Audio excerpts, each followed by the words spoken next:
حضرت عمر فاروق رضی اللہ تعالیٰ عنہ وصال فرما گئے تو آپ کے وصال کے بعد حضرت عثمان غنی رضی اللہ تعالیٰ عنہ نے آپ کی ایک بیوہ سے نکاح کیا، حضرت عمر کی ایک بیوہ سے۔ جب وہ آپ کے نکاح میں آئی تو کہنے لگی حضرت عثمان غنی سے کہ حضور نہ تو میں خوبصورت ہوں اور نہ میں جوان ہوں، نہ آپ کی کوئی خدمت کر سکتی ہوں، میرے ساتھ نکاح کرنا سمجھ میں نہیں آیا۔ کیا شاندار جواب دیا حضرت عثمان غنی، کیا خوبصورت جواب دیا۔ فرمانے لگے میں نے اس لیے نکاح نہیں کیا کہ مجھے تمہارے حسن سے دلچسپی تھی یا تمہاری خدمت کی ضرورت تھی،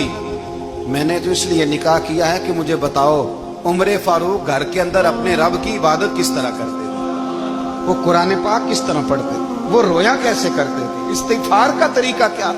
کس وقت کس انداز میں وہ اپنے رب کو یاد کرتے تھے۔ اس لیے کہ عمر کئی دفعہ گھر سے آتا تھا تو میں اس کے چہرے پر نور دیکھا کرتا تھا، میں روشنی